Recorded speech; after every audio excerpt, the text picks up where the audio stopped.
Okay, so I want to start this off by saying, not only do I want to give a hats off to Anthony Joshua and Vladimir Klitschko, but I also want to give a hats off to every single fan that went to the Wembley Stadium. I mean, it was the atmosphere there. It's always so like it's everything that you want in boxing matches. You know, you can tell there's some diehard fans in that place. I mean, you just hear everybody just screaming. You know, every little thing that happens, they're just fucking off their fucking chairs, just going, just screaming, cheering. It's like old. It's like back when remember when it was the WWF. And whenever the smallest thing happened, you just hear the fans just going wild. That's what it's like in the Wembley Stadium. You can tell that they really love their boxing there. I can't wait to see Errol Spence and Kell Brook have their fight at Wembley Stadium as well. I think I actually prefer it there than having it in America, just because I love that particular crowd when I'm watching fights. But anyway, outside of that, let's talk about Anthony Joshua versus Wladimir Klitschko. Amazing fight, incredible fight. This I didn't exactly predict it to go this way. I'm not gonna say what my prediction was. You know, I'm not gonna say it, but I did not predict it to go this way. However, it went exactly how I wanted it to go because, you know, especially after watching that gloves are off face off between Anthony Joshua versus Vladimir Klitschko, I really had I really grew this respect for Wladimir Klitschko. I found myself kind of binge watching a few of his older fights, and I'm looking at his catalog, and I'm like, damn, this guy has really, whether you like his fighting style or not, this man has really done some stuff for this sport of boxing. Like, you have to appreciate what he's done. You have to. If you're a fan of boxing, you have to at least appreciate the body of work, the catalog that he has. He's conducted himself like a true champion. And I'm almost ashamed of myself for not being a fan of his and not having seen that many fights of Vladimir Klitschko's up until now. Because, I used to think he was just a really boring fighter. But if he decides to fight again, if he decides not to, I'm going to watch every single fight of his. If he does decide to fight again, I'll watch all of his matches from start to finish. You know, that's a deal I've made with myself because I really respect this guy. You know, he's one of those guys. He's a pillar of boxing today, modern day boxing. He's like a Floyd Mayweather almost. Like you have to respect what Vladimir Klitschko has done. I mean, he's been fighting guys that I said enough. You know, I said enough. He conducted himself like a champion. But yeah, I was hoping that he would fight. He would give a performance that was respectful to his legacy. You know, I didn't want him to go out like, you know, I hate using this example, but I didn't want him to go out like Bernard Hopkins versus Joe Smith. You know, fucking just pretending to fall out of the ring and start crying like, oh, he pushed. You know, I wanted him to come in there and go up against this, you know, this young fighter, and I wanted him to lose. I did want him to lose. I'll admit that, but I wanted him to.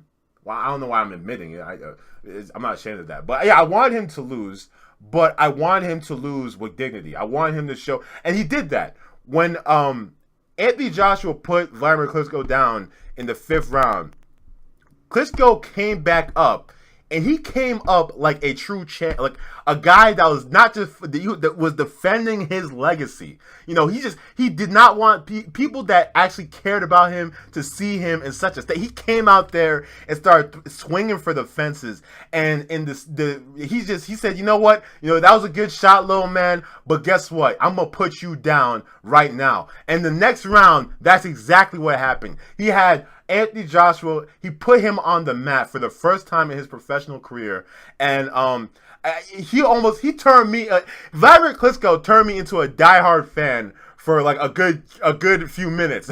You know, like I was riding for him. I was like, fuck yeah, Klitschko, you take it to that little boy. You know, you fucking take it to him. That's how much respect I have for his performance at those moments. Like I love those kind of comeback moments, you know, and that's what he gave us. But so yeah, in the rounds that came after that, Klitschko, he was looking like the man in there. He was showing his experience. He was showing poise. And then come the 11th round, it's like Anthony Joshua has learned from his mistakes. It's like Anthony Joshua pretty much learned from Vladimir Klitschko the little veteran moves that Vladimir Klitschko was doing at the early of the rounds. He would come out and he would just hit Anthony Joshua while he was sleeping, like pop out, you know, with the 1-2. And the 11th round came, and Anthony Joshua, he just took off. He came out blitzing. Vladimir Klitschko, he wasn't ready for it. Hit him with a nice shot. Bam, put him down. Hit him with a nice uppercut. I mean, that was all she wrote. You know, it was a beautiful fight. He didn't knock him out with the uppercut, but it was that uppercut that really hurt Wladimir Klitschko in the end. And you know, it was a great fight, man. I enjoyed it. Everybody that, you know, the heavyweight division is back. I mean, I shouldn't even be saying that because people have been saying that for a while. I mean, but this year of boxing has been incredible. 2017, we had all these meaningful fights. You know, I wonder where Anthony Joshua is going to go from here. I hope we see another unification bout. I hope we see an Anthony Joshua versus Deontay Wilder fight within this year, or Joseph Parker, anyone. You know, I want to see him unified. Just keep unifying. Let's get an undisputed champion. I think we're getting close. Like, it seems like that's what everybody. It's like as soon as Mayweather leaves, boxing all of a sudden becomes, you know, the fights that we want to see. It starts happening. I almost, you know, even though Mayweather was my favorite fighter, it's a good thing that he's out of the sport. I truly believe so. I don't want to see him fight Conor McGregor and start stealing some of the spotlight. You know, and you can almost say that Mayweather is like the equivalent of a weed. You know, you gotta pull that shit out to save the plants around that area. You know, so I hope that Mayweather doesn't come out and just take the spotlight from these spectacular young fighters that are just doing their thing. Yeah, I can't. I'll be back with something else later. All right, but that's all for this one. Casual fan. I'm not an expert on the sport, but you don't have to be an expert to give your opinion on something. With that said, take it easy.